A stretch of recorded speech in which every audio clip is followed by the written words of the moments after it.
มาเบิ่งพี่น้องผลของการแรงโดนสิเกิดยังขึ้นให้เสียงภาษาไทยโดยนิรันดรจอบเบิ่งพายุ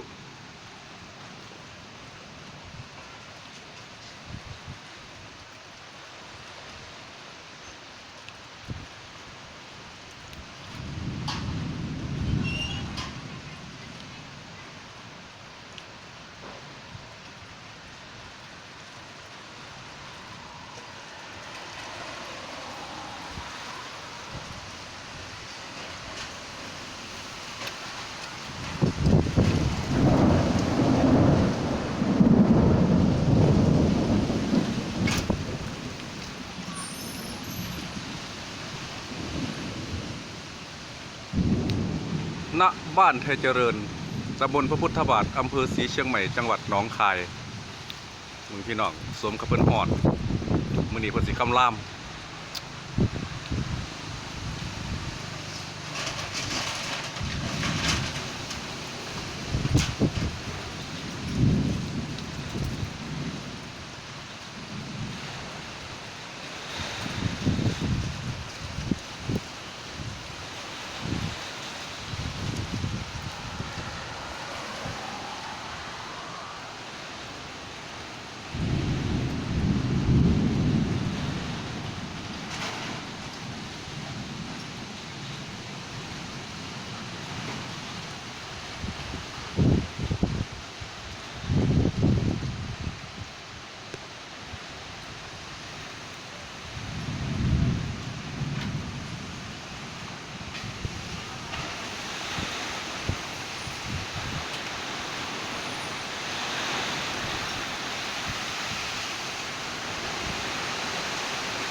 พายุแรงมากพี่น้อง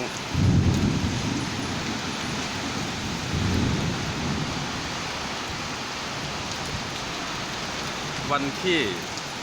5 พค 62เบิ่งพี่น้องพายุ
หลบฝนก่อนหลบฝนก่อนเร็ว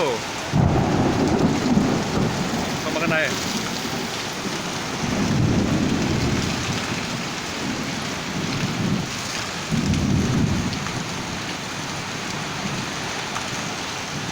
หลบฝนห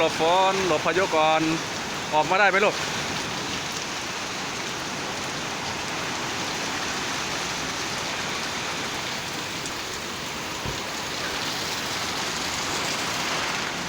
เข้าไปในบ้านเลย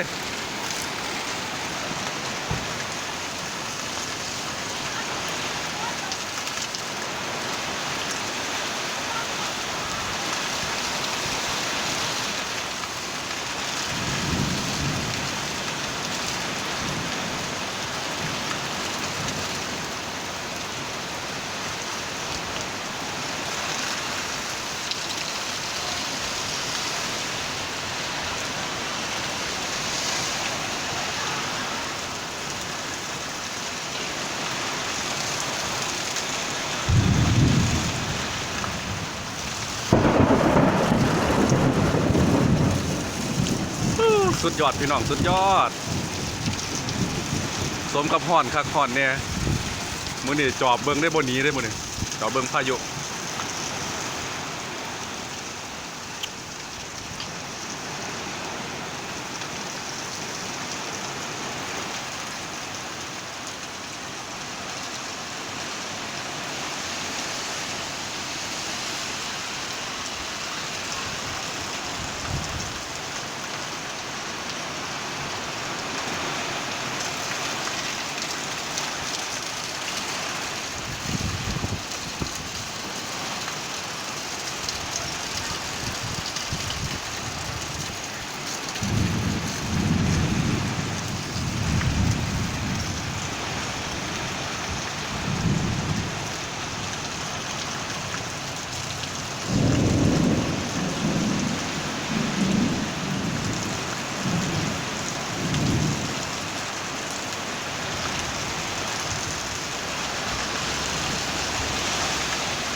พี่น้องลมบ่แห้งปานใดแต่ฝนแห้ง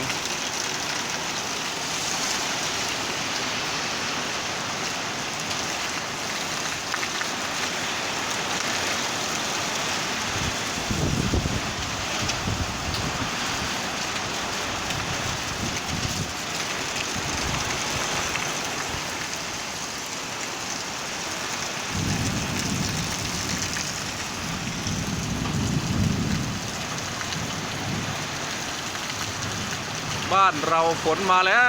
วเย้